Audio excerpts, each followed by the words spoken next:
It's the Misfits.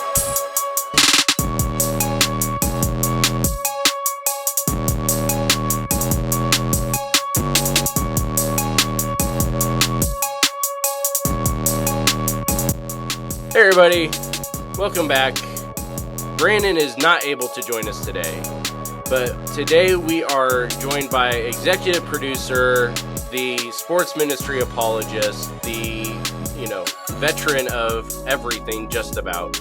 Dr. Greg Linville is with us today, and we are finally going to be jumping in and doing a topic that has been asked of us I don't know how many times over the past 6 months, to actually sit down and talk about and define and actually explain why we say one over the other related to the Roman Celtic Evangelism Paradigm, Roman versus Celtic Evangelism style, structures, however you want to define it. Roman versus Celtic Evangelism is what we're talking about today. And so part of the reason why we're doing it today with Dr. Linville specifically is that Dr. Linville is the one that showed it to me however many years ago that actually was, because math is not a strong suit within this show. So Dr. Linville, you are the one that introduced me to this concept back, I think it may have even been freshman year of college, doing sports outreach ministry, doing all the sports ministry classes.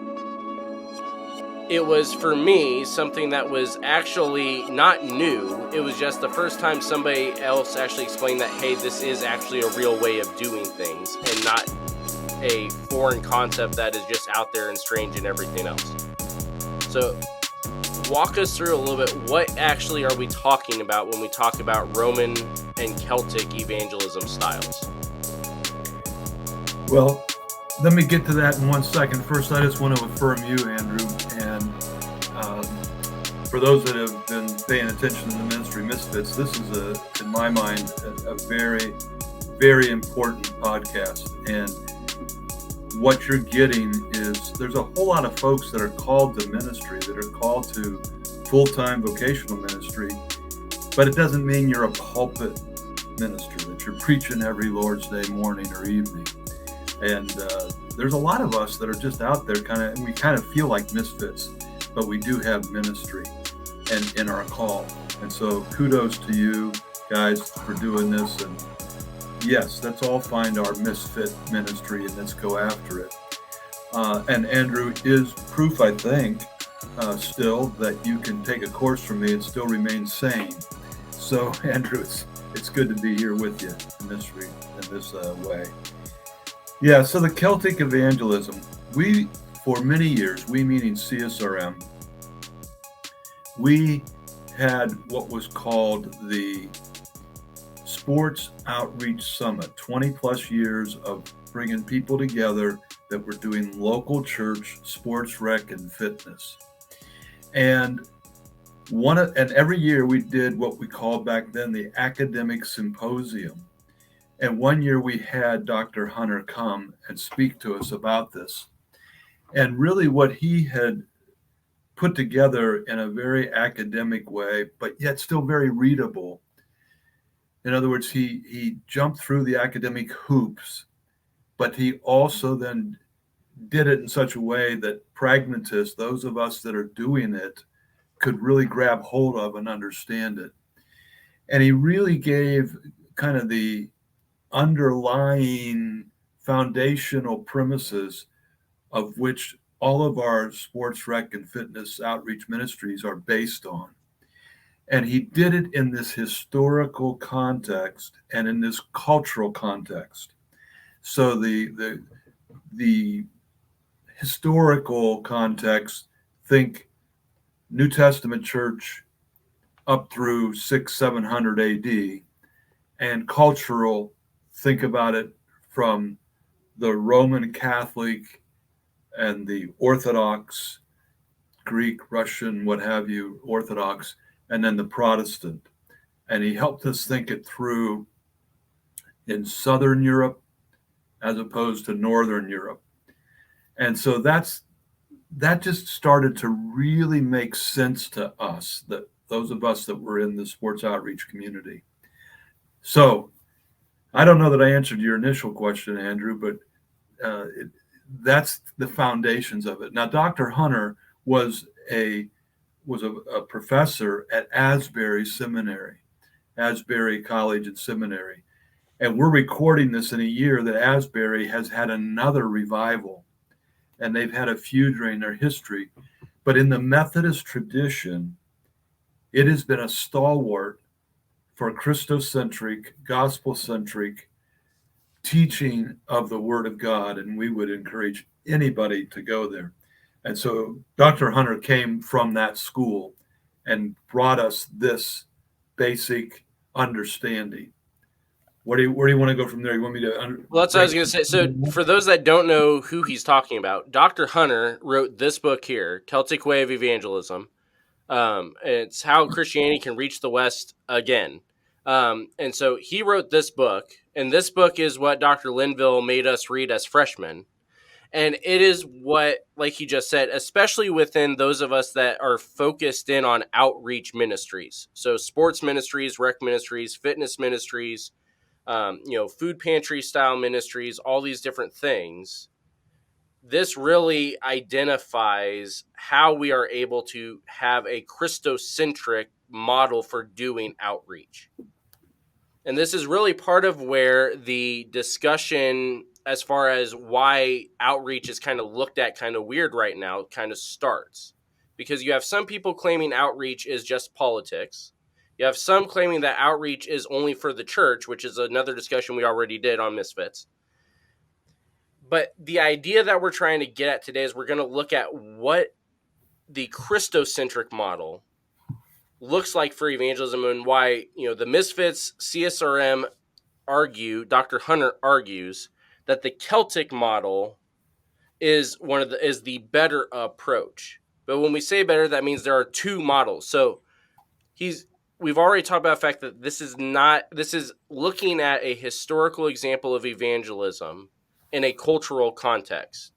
So one thing we want to make clear right off the bat is when we talk about Celtic evangelism, we are not talking about just Presbyterianism. This is not anything to do with that. When we talk about Roman-style evangelism, we are not talking about the Roman Catholic Church. It is a cultural model as far as what we're working with. So start walking us through a little bit. Let's actually start with what actually is the Roman model, because this is the one that most people are going to find they actually understand, even though they've never called it that once in their life. Yeah, and while I understand what you're saying, that it's not just directly analogous to the Roman Catholic Church or to the Presbyterian Church, there is reason to understand why they are where they're at, and why these two different ways of approach that Hunter identified do come out of some of those culturally. So in order to best understand it, I want to back up 2 or 3 steps and then come full circle to answer that question that you asked. And in the book that we have put together through CSRM, Church Sports and Recreation Ministers, CSRM has a series of books, the Sports Outreach Institutes of Sports Outreach book series. And this is the second book, and I'm referring to this now in I believe it's the 6th chapter of that particular book. And for the sports ministry world, for those that are trying to reach the people of sport or reach people through sport with the gospel, we have to start with basically, are we talking about sportianity or Christianity? So we obviously want to use sport, engage in the world of sport, but it is, when it comes down to it, we can't choose sport over Christianity. And then we move to, do we talk about it in terms of gamesmanship, win at any cost, sportsmanship, and that morphs as a culture morphs, or Christmanship, that what we bear upon our bodies in the world of sport would be Christ, a Christian ethic. And so for those that are in this world, in the sports outreach world, Those are some of the foundational things we need to wrestle with. I'm not going to say anything else about that because most of the people I think listening to this podcast are going to now pick up on what we consider the third basic continuum. And the continuum is left to right, but it doesn't necessarily mean that one is absolutely wrong and one is absolutely right. But there's a continuum, and how do we find the sweet spot in it? And the third one is, are we talking about local church or what we call para-ministries? Many people call it para-church. We call it para-ministries because we don't think these people are outside of the church. They're may not be in a local congregation, but they are part of the church, and therefore they are para-ministries, ministries beside the church. Real quick, because this is something, both of those last two statements you made is something that, again, this is something that we deal with accusations all the time, and a lot of our listeners deal with accusations all the time. The first part of this is this idea of, when we talk about a paradigm, we're not saying one is right and one is wrong. We're saying that there's a scale in it and everything. And this is why, when we go into the other stuff we've done within CSRM, we've done it within Misfits, as far as the fourfold rubric, as far as, is it strategic? Is it relevant? That's how we can figure out where we should be on the line. Absolutely. This is also why, we talk about this all the time within the Misfits world. The fact is we will criticize the theological stance. We are not going to criticize the person that has the theological stance, because the theology may be wrong and horrible and bad needs to be called out. That person is a victim of bad theology. It's the same sort of thing when we're talking here. We are going to say very clearly that we believe that one of these models is a little bit more Christocentric than the other. It doesn't mean that those that hold to the other one are not Christians or in the wrong. It's just that we're saying that the theology is not quite as Christocentric as the theology on this side. And so that's why we tend to sit here rather than over here, which also leads into the second part of it, as far as the difference between why we say para-ministry rather than para-church, is that we believe that unless you are denying the divinity of the Son, the crucifixion of the Son, the resurrection of the Son, that if you admit or confess with your mouth Jesus is Lord and believe in the heart that he's been raised from the dead, and unless you are denying that all mankind is made in the imago Dei, we believe that you are 100% a part of the church. Absolutely. Even if we disagree on where we fall within the paradigm. Absolutely.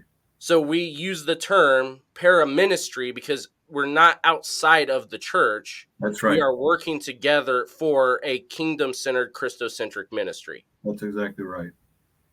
And I will take that a step further by using two words to help us: apostate or heretical.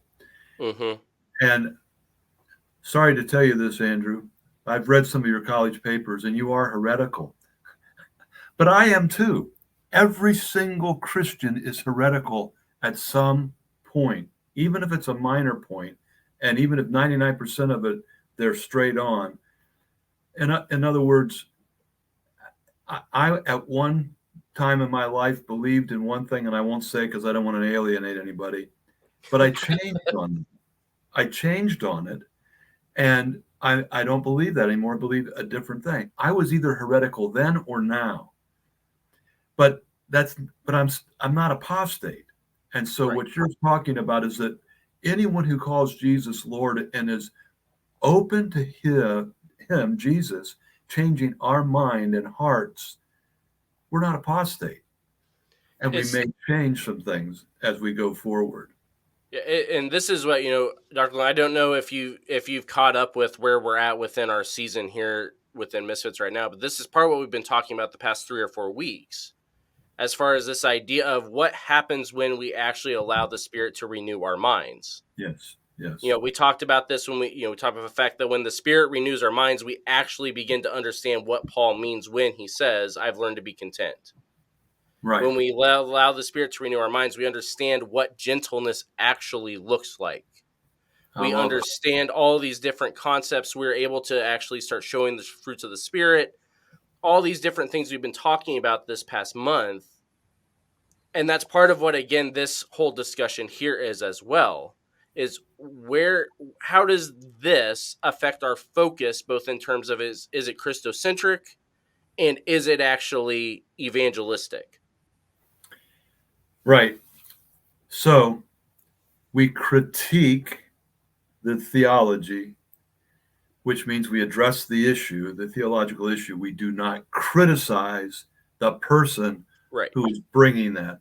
And we're trying to get God's theology rather than shoving our theology down someone's throat. And so, in this way, in this third continuum that we have, we believe very strongly, it should come through in our name, church, sports, recreation ministers, meaning we believe in the local church. Now, here's the thing. We're a paraministry, okay? But we have to, in this area, we have to figure out, are we going to do our ministry through a local church or not? Right. And we think that we need to do it through the local church. Paul and Barnabas were not commissioned to go out and set up paraministries. They were called to go out and start churches, plant churches. And so that's the model. That's the biblical model. But it's interesting that sometimes it's a missional based paraministry that does it. That's what Paul and Barnabas were. They were missionaries. They had a missional, but their goal was local church. And they were supported by the local church. The church in Jerusalem, the church in Antioch, these churches sent them out. And so this third continuum is very important to us. And then that leads us, and I'm coming back to your question, I haven't forgot it, Roman Celtic, but then that leads us to the next continuum, which has to do with, are we going to do it through a mega model? I'll define that in a moment. Or the 3R model. Mega model means that we do a mass evangelism approach. That would be that it's more like the old Billy Sunday, Billy Graham, the Crusades, that you get a bunch of people in a place, the Promise Keepers movement, all these kinds of things, that you get all these thousands and hundreds of thousands of people into a building, into a stadium, someplace, and you have somebody give what we call a platform proclamation. In other words, they're up on a platform, they're up in front of them, and they speak their testimony or speak the gospel. The mega model is that, what I just described, a mega event or mega media, that we take that same person, whoever that person may be, they then, so it's a famous athlete, a famous politician, a famous rock star. You get some personality and you put them in front of people, or you get them to record it, and therefore you do a podcast, you do some sort of other digital video, audio, something or other, or print in a magazine or a track or book. The mega model is both of these, but it is one person verbalizing through a platform proclamation, the gospel. That's one thing. Now, is that bad or wrong? No. See what we say, it's a continuum. It's not bad or wrong. But on the other side, let's talk about that. I said the 3R model. The 3 R's are repetitive, relational, and redemptive. So that you're doing all this for redemption. You're doing it for someone to have their life be redeemed by the gospel. But you do it in a relational way that is repetitive. So now let's back up one step. Local church, paraministry. Most of the paraministries models are the mega event. That's get this person in front of all these people. That's have a verbal proclamation, a platform proclamation. And then the the the local church model may use that. In fact, we would encourage them to use that on the occasion and to fit it in with everything else. But the local church typically does it on a repetitive basis, meaning every week. Now, think, yes, there is that typical worship service on a Lord's Day morning and evening. But in the sports ministry world, for us, it is also more so the sports league that you come back week after week to play in the basketball league or the football league in America. We call it soccer, or the cricket league or whatever it is, or the maybe 3 times a week fitness class or some sort of health orientation class, so that whether you have a once a month bird watching club or bicycling club or the weekly leagues or the daily fitness thing, it's repetitive. And then that allows for the relational side to come through this, that people who know somebody, family member, coworker, a fellow student, neighbor, and they can bring them to this. That person, if they're totally secularized, totally non-believer, totally non-church, they're probably not going to come to a Lord's Day morning service. Oh, but the bird watching club, yeah, I'll go to that. I'll play basketball with you. I need to get fit. And so the repetitive enables the relational, and all for the redemptive purpose. So that's the continuum. Now is the next step that's going to help us understand Roman and Celtic. You want to break in here and what am I I was not going to say, this is where, and part of the reason why, like you said, was one of the first things that I was taught by you was this idea of Roman versus Celtic in the paradigms.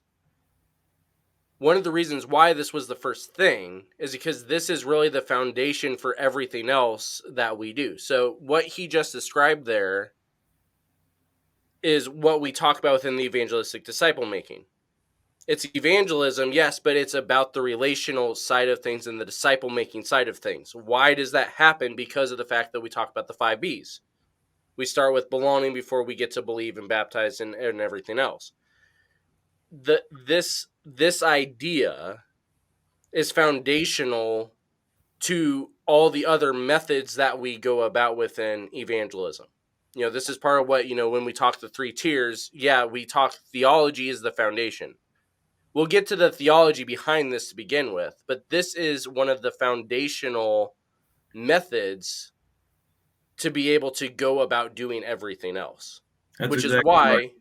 Exactly. and that's why it's important that we talk about the fact that this is, our argument is that one of these is much more Christocentric than the other, not because the other one's not Christocentric, but because strategically relevant evangelistic disciple making requires one of these more than the other within our culture.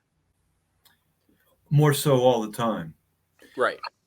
But it's not that the mega model doesn't have a place and it's not utilized very effectively sometimes.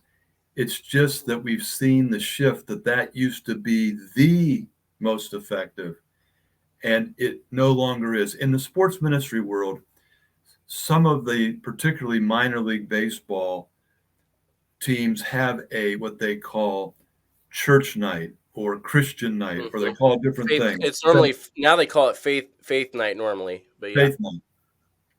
And then what they do is they're trying to sell tickets. But we saw a shift about 10 years ago, 10 to 15 years ago, that fewer and fewer and fewer people who did not have a basic faith would not come to that.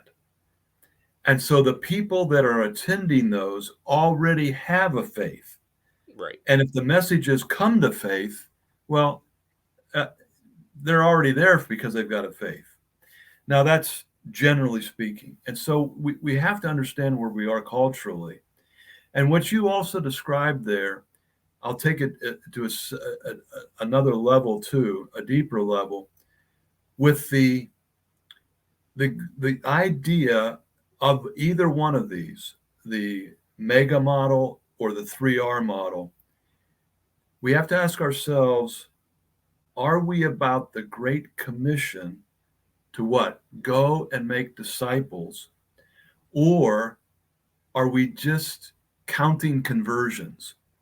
Right. Are we counting conversions, or are we convincing the confused? And there's a difference. The conversion thing, that we're counting how many people raise their hand on a certain day. The athlete, the coach, or whoever, the movie star, gets up and says, I believe in Jesus, so should you. If you do, raise your hand, or fill out this card, or the old Billy Sunday, take the sawdust trail and come down to the front.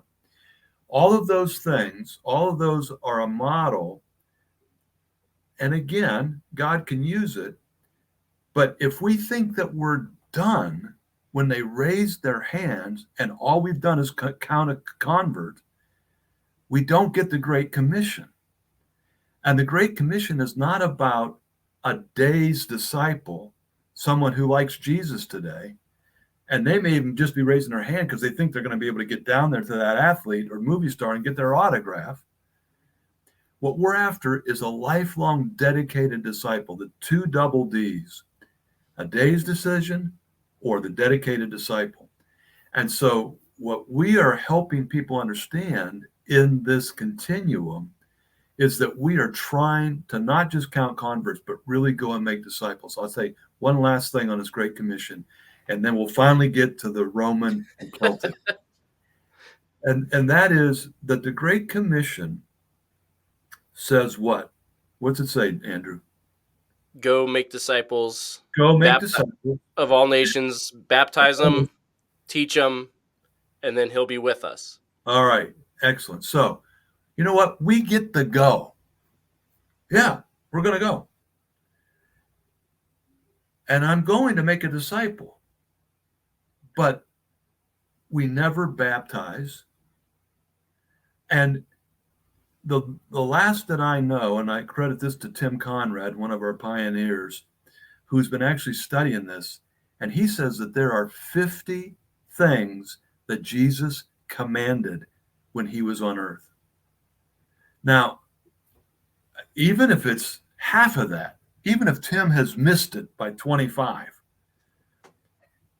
even if he's missed it by 80% and there's only 10, I think we could agree that there might be 10 commandments in the Bible. Even if that's true, I'm not sure that I've ever discipled any one person, because I have not done that with 50 commands. I've not made a disciple.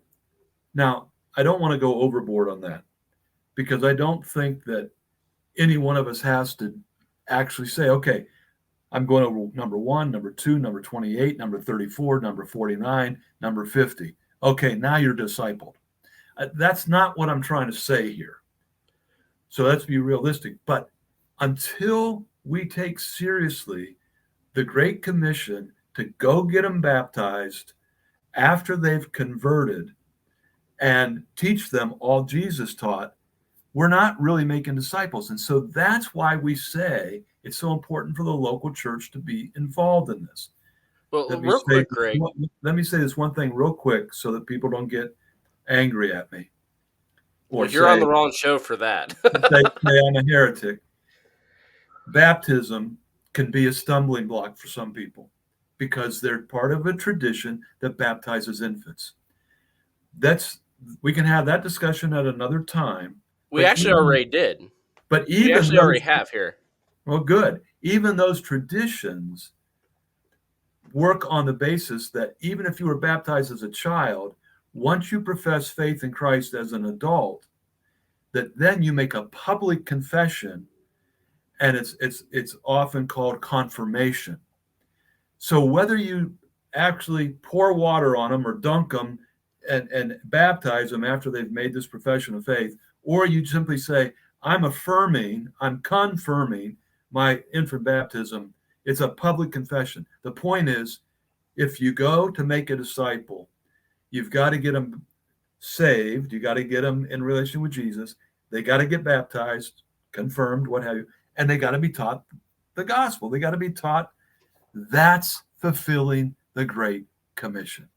Go ahead. Well, and what you said there, actually, before we take a break and everything here, is that part of what you just said was the idea of the fact that, Jesus had 50 commands, according to our good friend Tim Conrad. And considering that Tim Conrad is the one that put together, safe to say that's probably pretty accurate. Yes.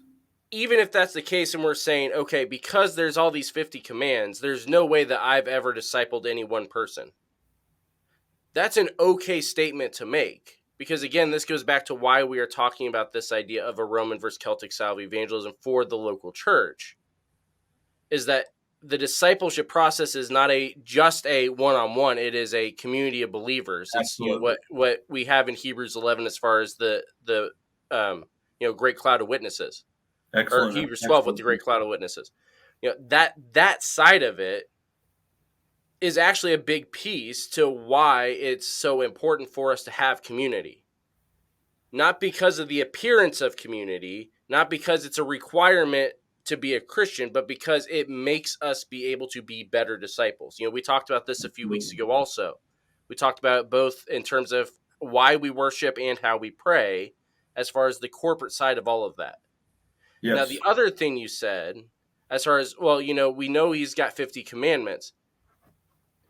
We also know that Jesus himself told us that if there are two specifically that we have got to keep, love God, love others. All the other commandments fit into that. Both the commandments in the Old Testament and the New Testament all fit into that. And this is, again, part of where the paradigms start to come out, and especially in today's dualistic society of America, the paradigms seem much more like two separate boxes rather than just a little slider bar.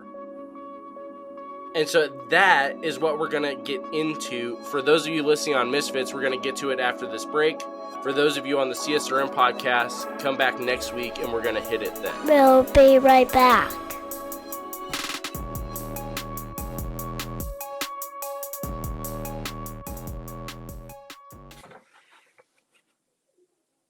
Oh, hello there. My friends call me Brother Matthew. You can too. And I have spent most of my adult life learning history, theology, apologetics, really Christian academia. But recently, I've discovered you can amass all of this knowledge, but not understand God or understand what it means to live out what you believe.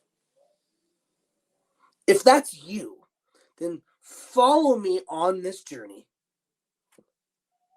at brothermatthew.net, and we'll discover together how to move from knowledge to understanding, how to have the mind of Christ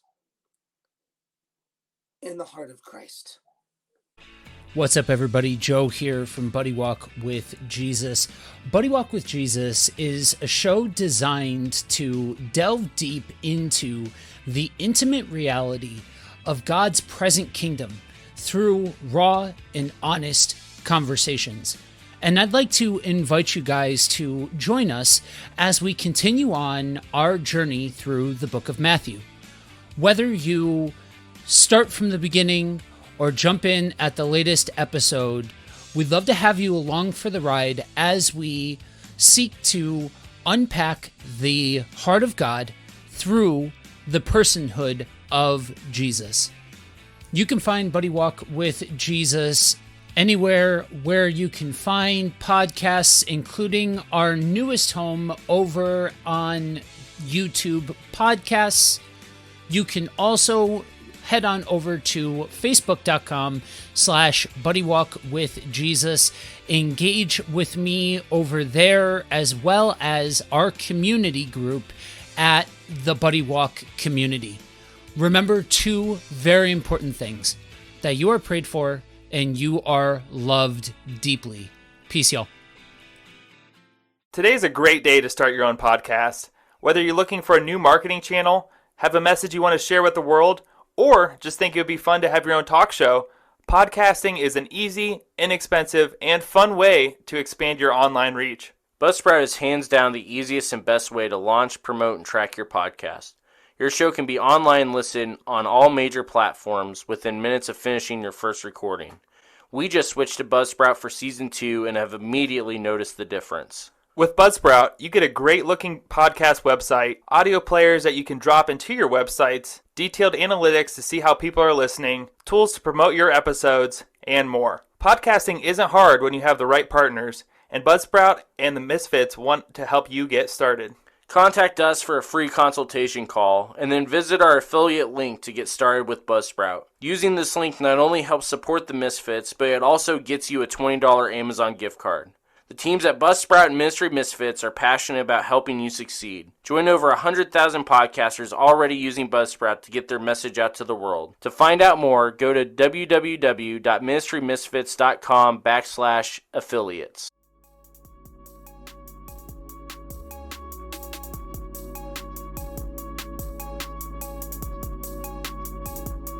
We're back. All right, everybody, welcome back. I am still here with Dr. Linville.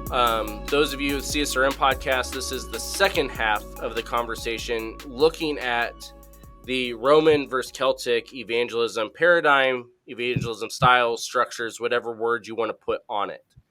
The last time we were talking, wherever you're listening, Dr. Linville gave us a good overview, first of all, of the fact that Roman versus Celtic is not talking about a people group. We're talking about cultural methods and styles. This has nothing to do specifically with saying bad Roman Catholics or bad Presbyterians or anything like that. It's just that the names we get, and not even us, so you can't blame us. The names that Dr. George Hunter gave were to these models based off the cultural ramifications of all of this. He also gave us a history of the paradigms and why these whole things matter, leading us up to actually now defining our terms a little bit better here. So we're going to start by looking at Roman evangelism first. So this is on one side of the paradigm all the way at the end. Roman evangelism. Dr. Linville, let's start walking through when we talk about the Roman style of evangelism, what is it that we're actually talking about? Okay, we finally got there. We've given you all the background and how this fits in to particularly the sports outreach world. But I think my hope is that at the end of it, many of you that are in ministry and missions and church leaders are going to say, we really need to consider that sports rec and fitness because it really fits within this.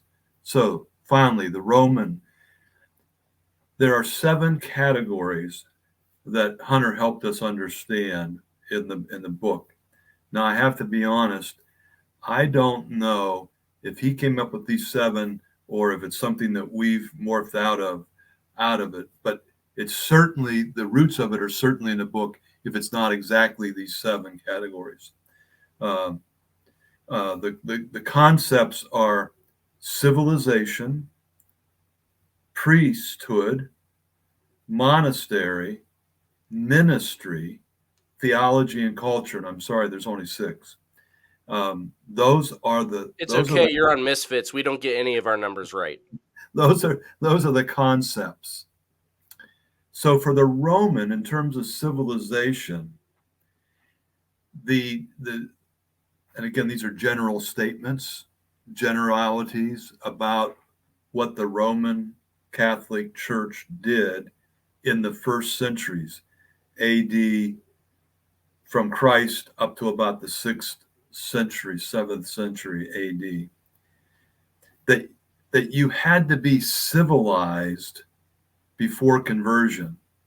There was an assumption that you could think well, maybe even read and write, and that you had a civilization that could fit in to the group, that you were already kind of that way. the priesthood, meaning who is the leader of the church, it was more of a chaplain or administrator, the person who, when the people had already come to faith, they were then more shepherded or led or organized. I'm wondering, Andrew, if we shouldn't just kind of go back and forth now between the Roman and the Celtic, because I think it'll come clearer that way. Yeah, we can. The word that I think that also would be helpful here is the word that I use most of the time when I describe the difference is the word community. Okay. Because part of what you're talking about within the Roman model here, as far as the civilization side of things, is that to be a part of the community, you must be Roman. So it was very much about what the community needed, meaning what the Roman community needed. So Right. the leader was an administrator. He Right. took care of everybody. Right. To be a part of to be a part of the community, you had to prove that you were capable of providing for the community and being a productive member of the community. Right. That's the Roman model side of this. Now, the Celtic side is a little bit different when we talk about this idea of community. Well, whereas the Romans said in terms of civilization that you had to be civilized before you could become this Catholic person, the Celtic said it's the gospel that civilizes you. We're assuming that you're uncivilized, you're leading a life that is in chaos, or at least not as good as it could be, and you need the gospel to get civilized. Now, they wouldn't have used the word to get civilized because that wasn't their goal. But in terms of that overall concept or category, civilization, one said you got to be civilized before, and the other one said no, it's what leads you and enables you to become that. And then in terms of who is the priest, who is the leader, this one for the Roman is more of an administrator, more of maybe a chaplain. For the Celtic, they're an evangelist. They're a reformer. They're the person who's going to reach the person rather than shepherding that person after they've come. Now, they were shepherds, very much so, too. So be careful here. But it was more, I'm going to go reach them. And then the third one had to do with the monastery or the church building, if you will. And the Roman, it was a fortress. It was a retreat. It was, you come out from the world and you build these walls around you, come out from among them and be ye holy. And the monastery for the Celtic didn't really exist. They went right into the community. They didn't go behind some wall. The Celtic style was, where's the crossroads? And let's go right there. Rather than making them come to us, we're going to go to them. And then that led to what is the ministry? What is actually done? And the ministry for the Roman style was much more of a professional, that you became a professional Christian almost, that you became a person that it became inward, and you focused on the inward part of you, and everything from going to confession to all kinds of ascetic kinds of activity, so that I'm maybe even literally mutilating my flesh so that my spirit can really get where it needs to go. And when that ministry had to do with the word, they reproduced the word.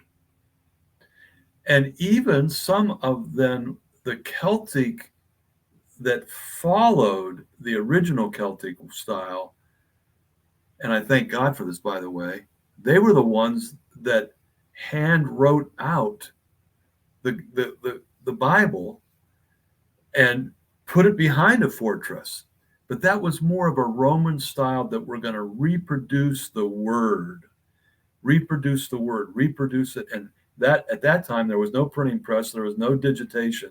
It was all handwritten. And it's beautiful. Go to the Book of Kells, go to these places in Ireland and Scotland, and you'll see some of the most beautiful Bibles that have ever been handwritten. But for the Celtic style, the ministry was not professional, not a necessarily paid priest or leader. And I know priests aren't paid, but their expenses are all covered. It was lay led. People were equipped and trained and resourced, and then they were sent out. And rather than it come inside and how can I get more spiritual inside, it was outward. How can I take my faith out into the world? I'm going to go right to the marketplace, not in this fortress. And rather than sitting and reproducing the word, they reproduced believers.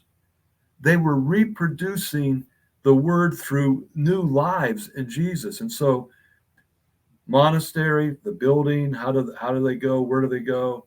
Where do they stay? The ministry, professional, lay-led. And then that led to, or was probably born out of, is a better way to say it, born out of their theology. Their basic philosophy and theology was that Roman was heavenly. Everything is out there. Everything is more philosophical. Let's wrestle with it in our brains and our minds. Whereas the theology of the Celtic style was earthly. How can I make a difference here on earth? What can I do to make this the kingdom of heaven here on earth? And therefore, what came out of this stream was a lot of the abolitionists, the suffragettes, all those things that we're still trying to maximize on today. And rather than being just philosophical, being relevant. How can the gospel make your life different and better? And then the last one is culture. In the Roman side, you've got to adopt this Roman culture. And this is where Roman and Catholicism really integrated. It really was. You had to become Roman. But rather in the culture for the Celtic belief, it was much more of a let's redeem the culture rather than adopting to the culture. Now, what does that mean? In pragmatic ways, what it means is that the Celtic evangelist, the Celtic person that's going out there, they would look at the culture and see how God had preconditioned or predisposed that culture, and then teach out of that the gospel.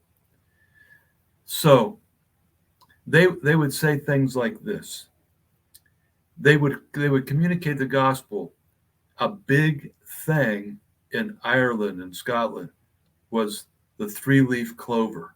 And they would say, God has said that you think that something's really important and it's a three-leaf clover. Father, Son, and Holy Spirit. He's predisposed you to understanding the Trinity because of your already having a fascination with triads. And the clover is just one of them. They were all in a triads. And so another one would be, you have been predisposed by the Lord to worship the orb in the sky, a sun god, a moon god. And now, the circle of life. We're going to tell you that circle of life, that you can't see the beginning or end of it, that's communicating God. That God is eternal. He has no beginning. He has no end. Do you see how what you have done, even through maybe the Druidic priest and religion, that God has predisposed you to understanding the Trinity, to understanding the eternity of God. And they would go right into those areas, right in the crossroads again, and they would say to the Celtic barbarians, keep that in mind, these were barbaric people. And they would say, God has predisposed you to understand the gospel. And they would help them understand the gospel by understanding their own religion. So there you have it. Yeah, and that's why I like to use the word community to kind of contrast the two. Is that within the Roman model, the community is about the Roman community. It's all about the building up of the Roman of the fort. It's about building up the finances. It's about being able to do these great wonderful things within the community. The Celtic model is about joining a community and reconciling a community and redeeming a community.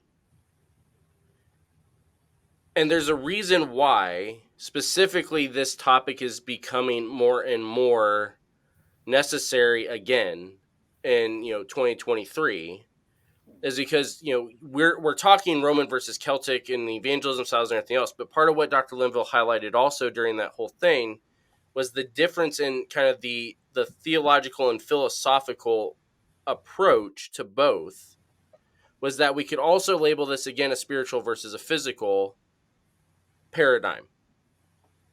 It's either all physical or it's all spiritual. And this is where a lot of the debates that we've been seeing are coming out of, is this idea of, is it all spiritual? Is it all physical? Is it both? When we did our gospel episode a few weeks ago, this is part of what we said, is that it is both, because God is both. That's what the whole idea of the incarnation is that it is both spiritual and physical. And so why would the gospel not be both as well? Right. But what we have within American culture now is that most people are probably going to feel more recognizable the Roman model versus the Celtic model. Specifically because of the fact that we have these ideas that America, culturally and in its founding, was already Christian. We built a big Christian fort and called it the United States of America. And so now, in order for you to actually be American, you must also be Christian. This is the Cold War theology stuff we talk about all the time. This is all the other things. Now, I will say this is part of the reason also why we specified early on about the fact that this is not a knock against Catholicism. This is not a knock or a promotion of Presbyterianism. It's just the cultural names we've given to them, because the irony and what we see within the American understanding of Roman evangelism and the American grasping of it, especially within fundamentalism and evangelicalism, is that historically it has also been very much anti-Catholic in nature. There's a lot of anti-Catholicism within American history and American church history. So that's part of why we want to specify that we are not saying one or the other in terms of its Catholic or its Presbyterianism or its Protestantism or it's any of that. This is simply, we are looking at the style of evangelism and evaluating it. But the other side of this is that when we look at, whether we're looking at the Cold War theology stuff, whether we're looking at the recent debates of who the church actually is for, whether we look at the debates of who are we actually called to serve, whether we're looking at the Christian nationalism debates, all of these sort of things fall back on where are we actually placing the flag on the paradigm of Celtic versus Roman.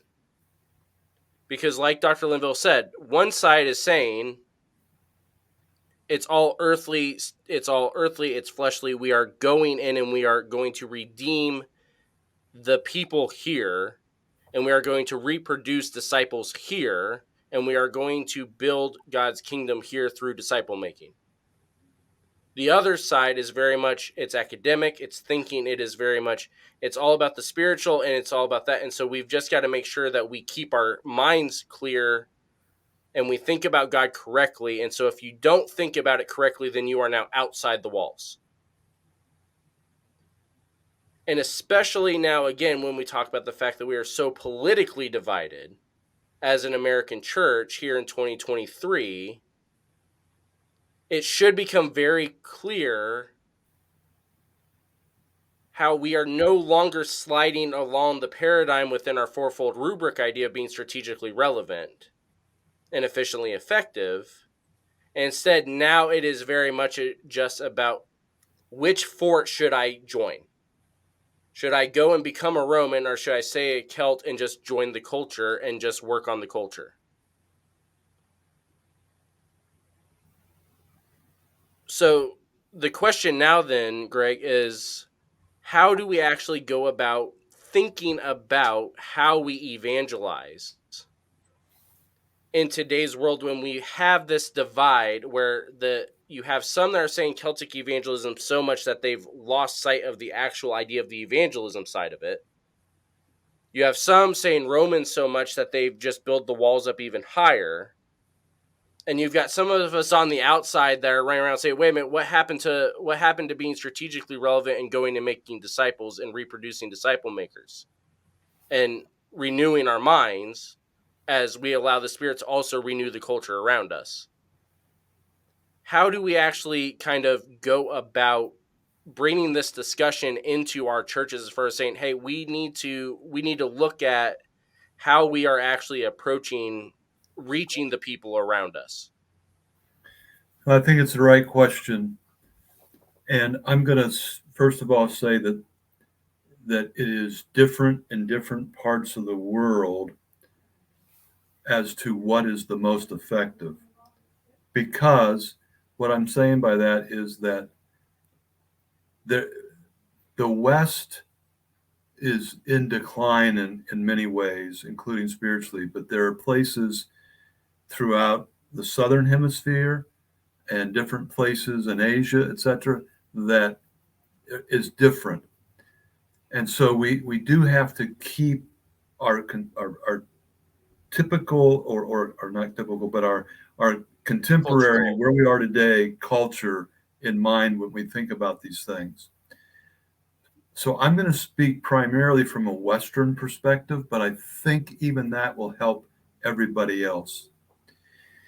You have heard, I'm sure people have heard the term post-Christian, and that would describe most of the West. Post-Christian means that we've moved away from Christianity as being the authority or the thing that we look to. And many people in the West have tried, they want to get away from that religion, that Christian religion, because they feel like it's so stifling, or they feel like it's maybe not very intelligent. It might be bigoted or whatever. They have some feelings about that. But a lot of it really, if they're honest, is that they want to be able to cheat anybody or cheat on anybody or do the things that's best for them. And they know that all of that is not what Christianity is all about. And so they can say maybe that it's bigoted or this or that other thing, but really it's their own life. With that in mind, then they've moved post-Christian, and we then think, well, they become secular. I'm going to tell you that we are post-secular, because people that move out of Christianity or were raised in a situation where Christianity was never part of their life, but they come to this maybe midlife crisis or something and say, is this all there is? And they say, this can't be all that there is. And so they move past the secular and they start to look for something. And so now they're looking for something spiritual. whether they've moved from Christianity to secularism and now spiritual, or they were never Christian and they were just secular, and now they're looking for something that has a meaning to them, and so they move to, scented rocks or seances or some other spirituality. And there's a sense of that might help them, but they're still unfulfilled. And they still have these nagging questions about eternity and where are they going? And death happens to everybody. And so am I prepared for that? And so that's where a lot of our culture in the West is now, post-Christian, post-secular, and moving towards even past spiritual. And they're coming back to maybe a revised or a reimagined Christianity is really something that needs to happen. That's where then those who are followers of Jesus, those Christ ones, Christians, here's 7 things. Incarnational, in the flesh, going and living in, again, it's Celtic, right in the crossroads, go right where people are and live your life. And relational is the second one, that you go there and build relationships with them. The third one is mystical. Mystical meaning that there's a little bit of a, wow, what's going on here? There's something that I'm not sure I can wrap my head around. It's mysterious. And Christianity certainly is mysterious, is it not? And then what happens is that out of that, it needs to become communal. Mm-hmm. And that it happens in community. And this goes back to the 5 B's, that you belong to this community. And once you're involved in this community, then you are seeing, experiencing, feeling, and also hearing the gospel. And it's out of that belonging to that community that you actually come to belief, the second B. You belong and then you believe in this community. This happens in this community, and then you're baptized, and then your behavior starts to change. That's the 4th B. And then you become this Christian. But all this incarnational, relational, mystical, it all happens in this community. But it has to be intentional. That would be the 5th thing. It has to be intentional, because we can get together and have some great meals and great fun and all kinds of things. But if we're not intentionally trying to help people come to faith in Christ and having those evangelistic conversations with them where appropriate, not forced, not browbeating, unless it's intentional, be accidental at best. And then it becomes transgenerational. The 6th thing, that it becomes transgenerational, and that it moves from this to that, and from that person to that person to that person. And it is indigenal, meaning it takes on that Celtic flavor of taking into the culture Christianity and redeeming the culture. One of the great things, again, the Celts had hero worship. The heroes were huge. Oh, let me tell you about the real hero, Jesus Christ. And so it becomes indigenal in that way, and becomes indigenal in terms of its leadership. And so those Celtic mission, that Celtic style, that's what I've just given you as a summarization of it. Those 7, they all end in AL. Incarnational, relational, mystical, indigenal, communal, intentional, transgenerational. And that is all part of how this Celtic evangelism actually goes to work. I'm going to say one last thing. And I think the Quakers get this better than anybody today. And that is, their style today is something that is the most relevant, and you use the fourfold rubric, which is strategically relevant and efficiently effective. Their strategic relevance is today in the West. I'm going to tell you my experience. I really am a woman trapped in a man's body, or vice versa. I really am this, even though it looks like this. And I'm going to give you my testimony. And you cannot criticize or condemn me. Okay. Not that I want to criticize or condemn anybody or Christians normally, but that approach, if Christians today understood it, can I share with you my experience? That's Celtic mission at its best today. You can't argue, because this is my testimony that Jesus Christ saved me and has made this unbelievable change in my life, in the same way that you're saying I'm now transgendered.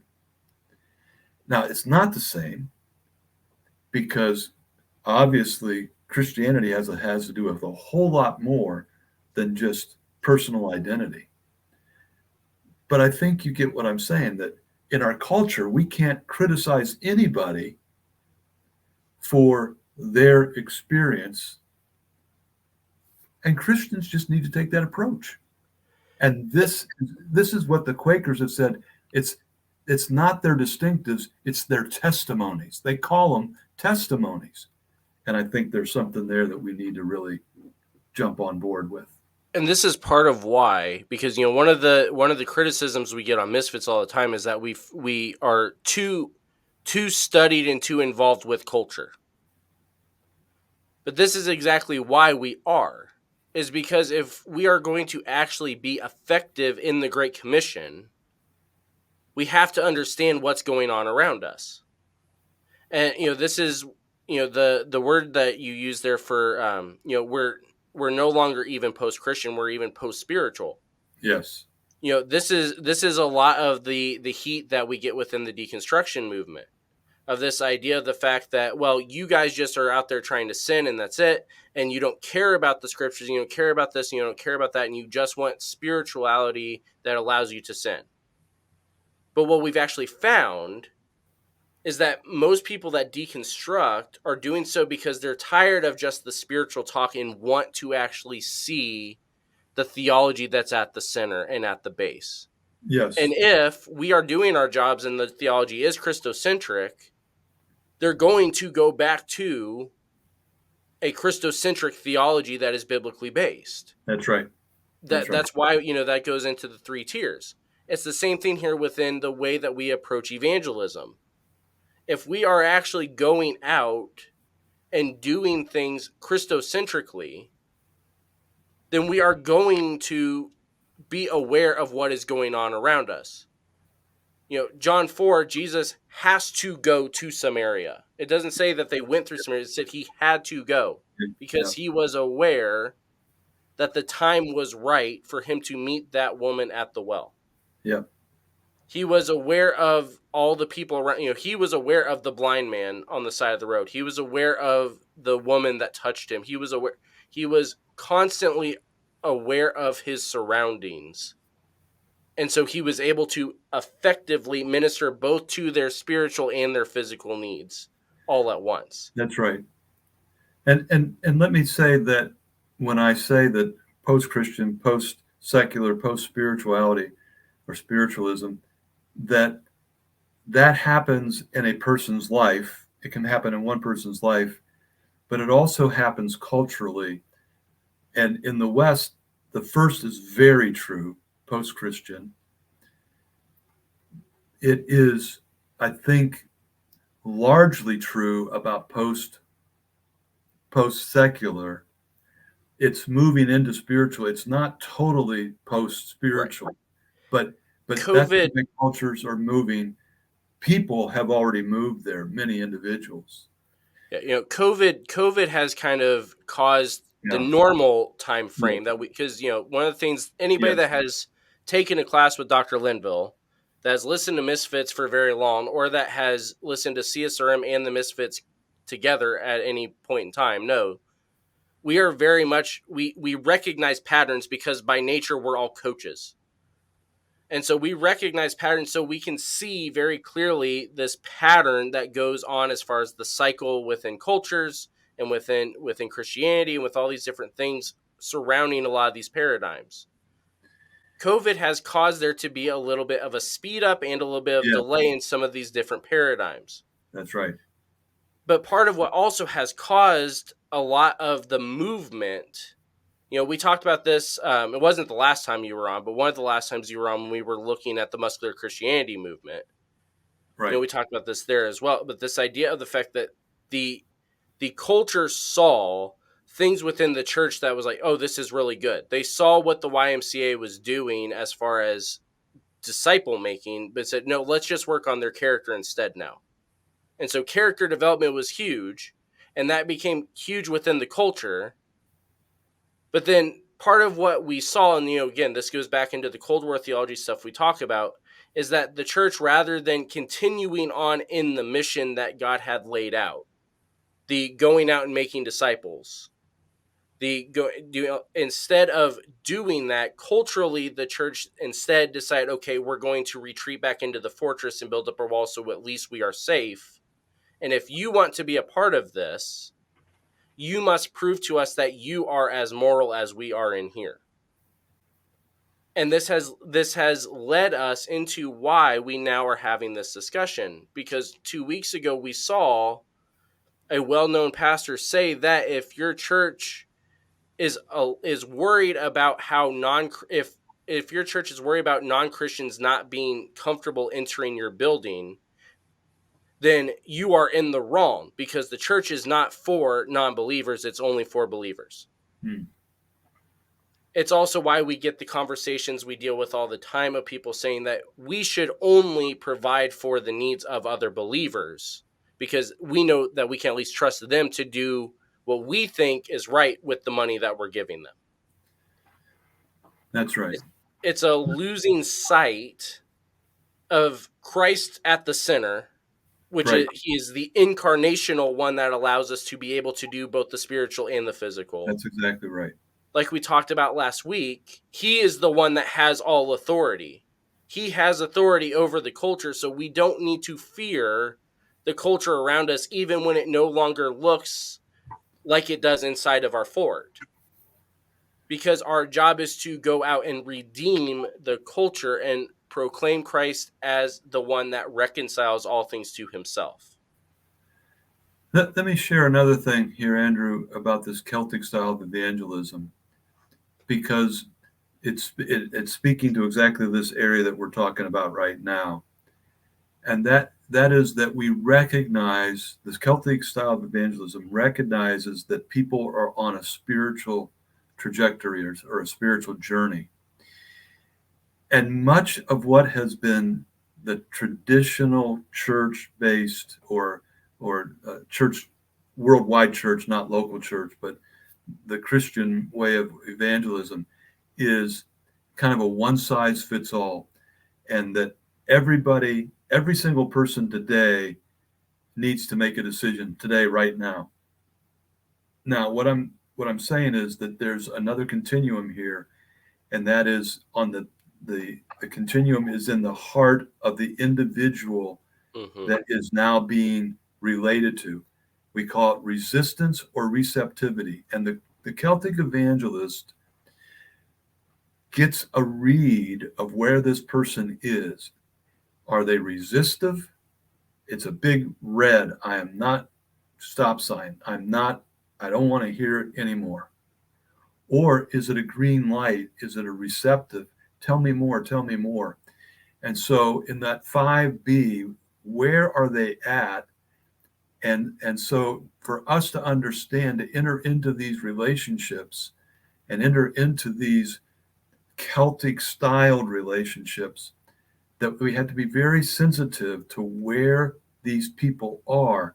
And we can't expect that they are going to be today someone who is going to come to Jesus today. but it may just be the next step in their life. And so what can we do just to help them take the next step? And that's so important when we talk about the Celtic style evangelism. And I'd like to kind of wrap up this, for me anyway, this Celtic and Roman. And again, it's not totally Roman Catholic and not totally Celtic Presbyterianism, but it's more of a style.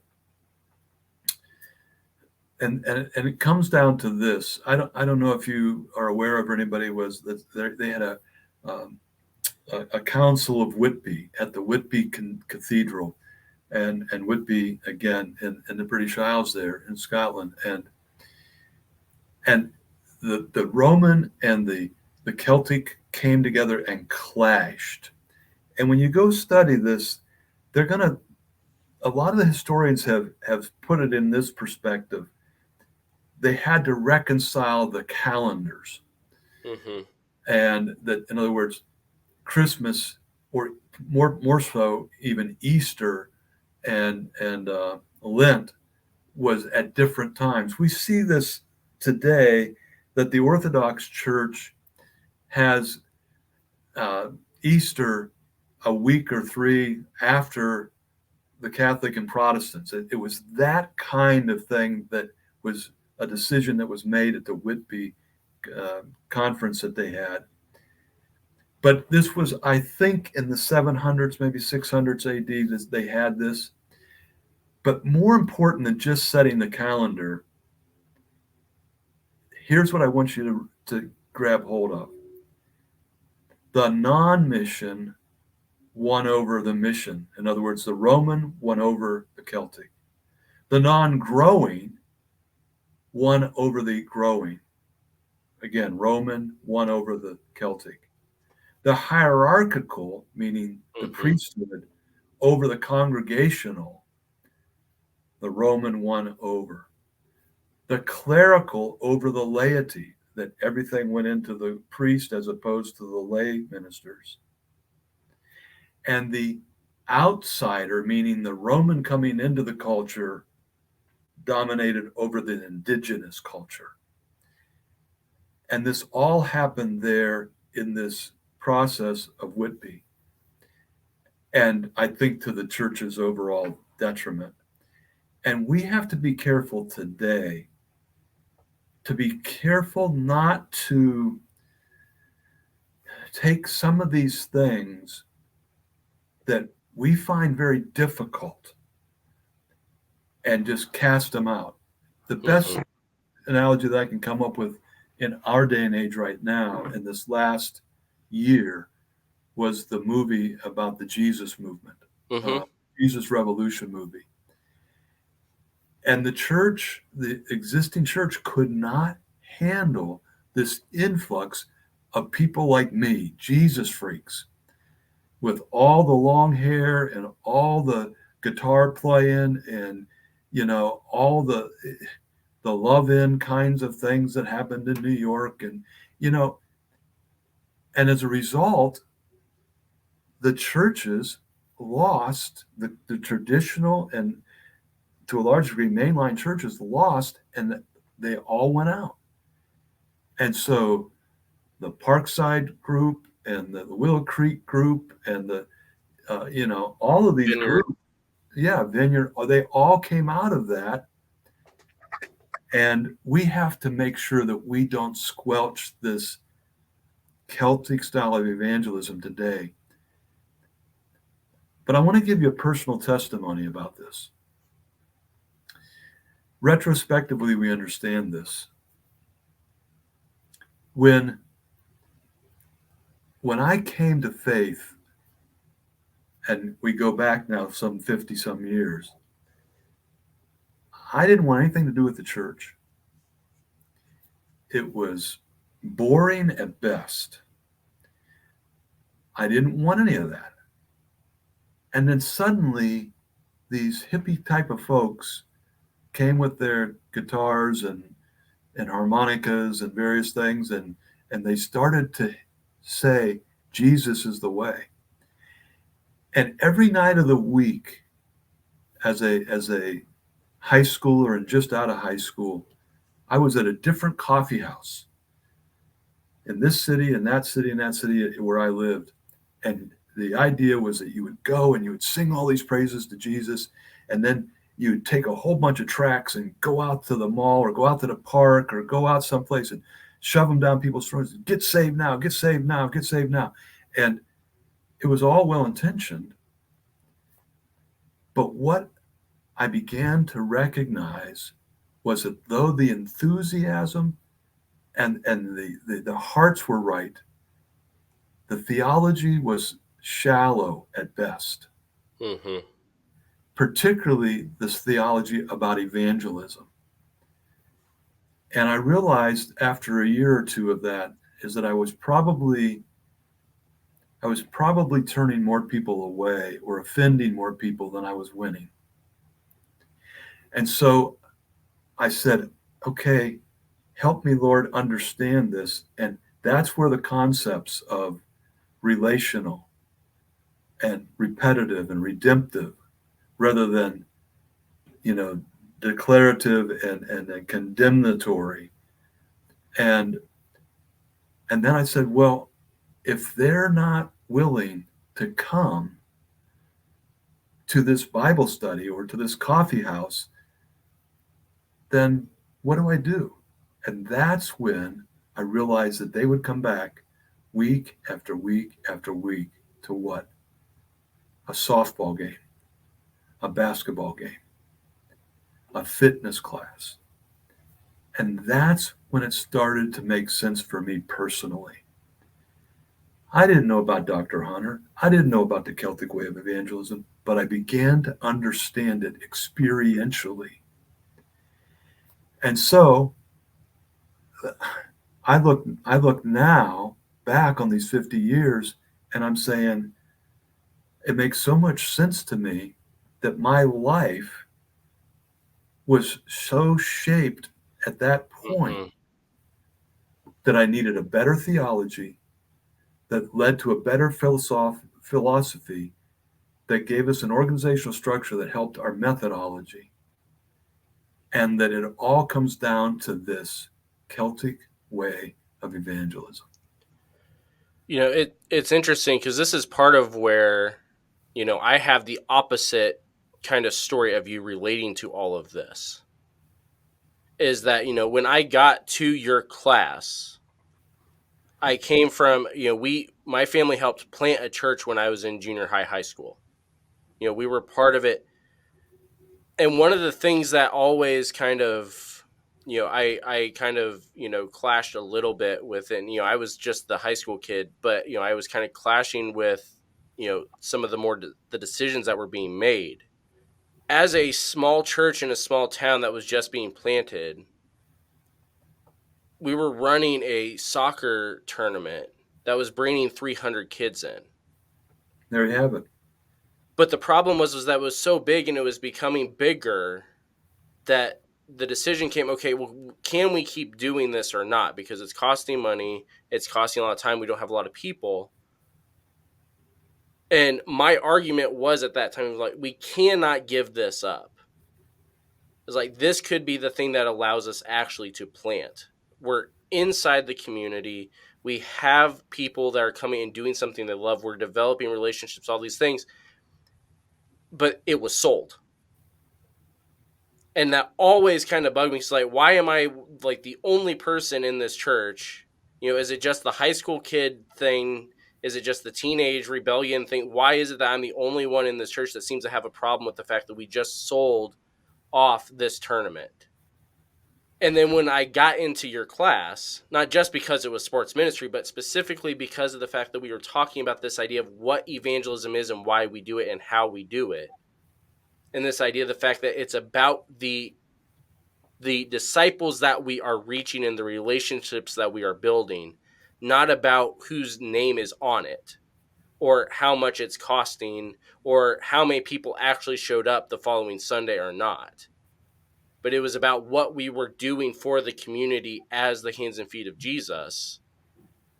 It was the first time that finally I was like, okay, this is actually, it wasn't just, some high school teenage rebellion type of thing. This was just a sensing of me in my spirit of the fact that this is not how evangelism is supposed to be done.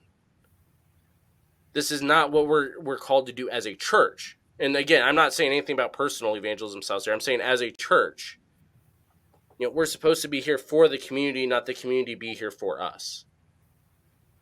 And it completely changed the way that I went about doing everything related to where we were planning ministry out as I went through the next 4 years. Because I had finally recognized that this was not just something where I just was different than everybody else. It was just something where the way that the Spirit was working on me to impact ministry and do ministry myself was one that was much more Celtic than Roman, in a world that had become much more Roman, and that in some ways now today apostatizes Celtic. Mm-hmm. And it was already starting that process when I finally figured out what it actually was.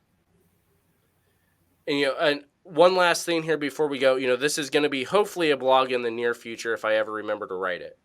But one of the other things, because we always talk about, Greg talks about this, we talk about it, CSRM talks about it, everybody within the Overwhelming Victory Radio Network talks about the fact that the theology is Christocentric and it's biblically based.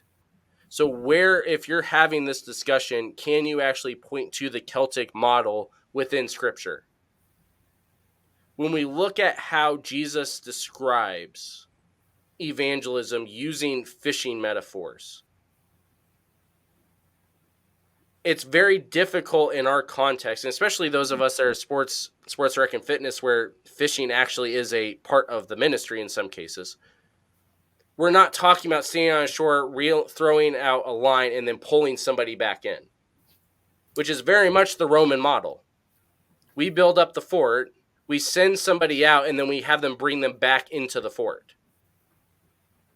Instead, what we actually have when we're looking at this culturally at Jesus' time is we had a group of people rowing out to where the fish were and dropping the net down so that the fish would get used to it and eventually swim inside. And then they were able to bring them to them. That's not the Roman style. That's the Celtic style. It's about going into the community and becoming part of the community so that they are comfortable enough to come to you.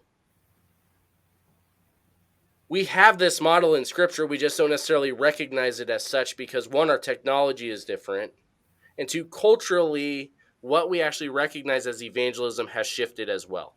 Right.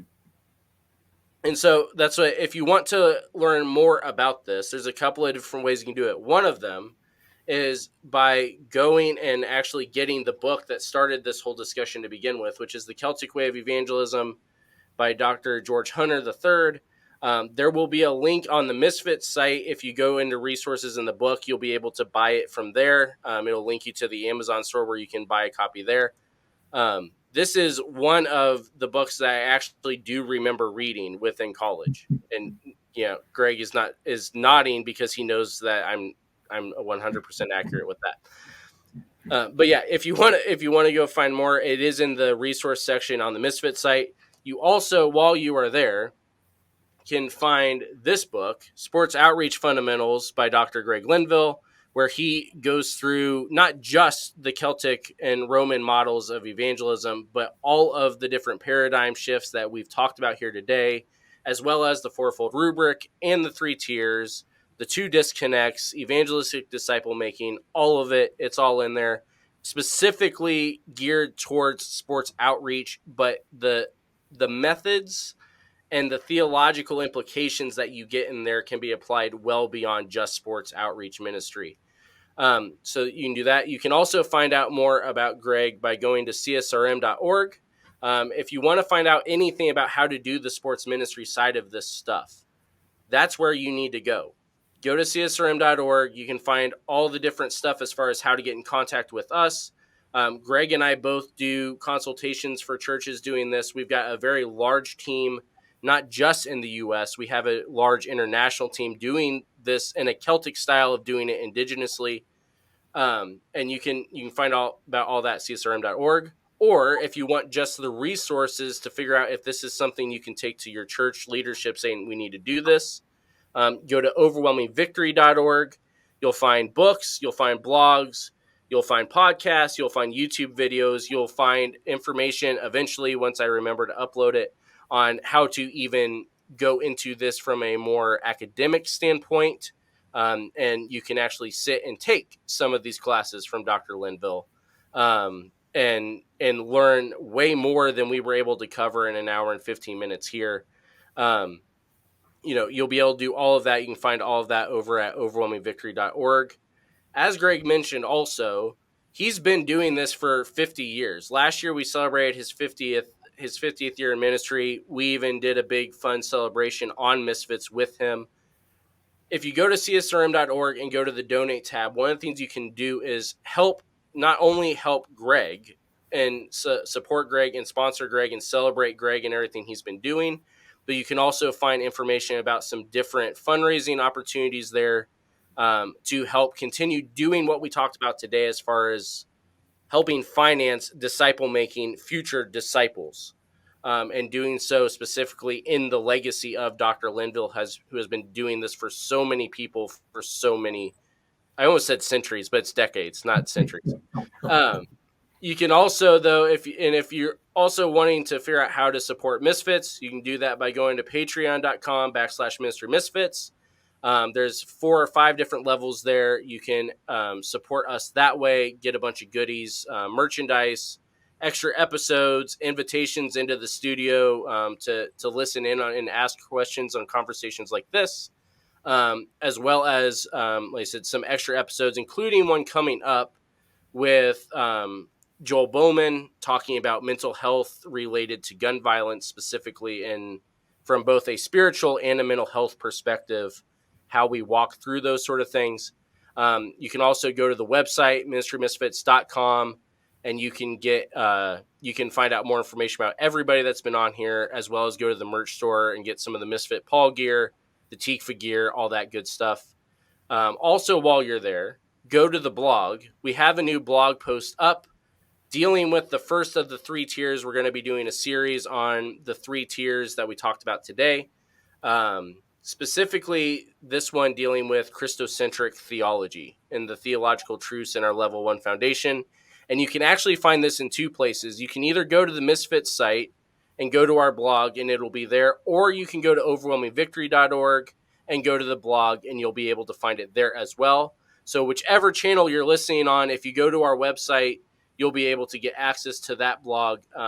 The second one will be coming out hopefully before the end of the summer, dealing with our level 2 philosophical principles that are biblically based. Dr. Linville, anything you want to add before we close out?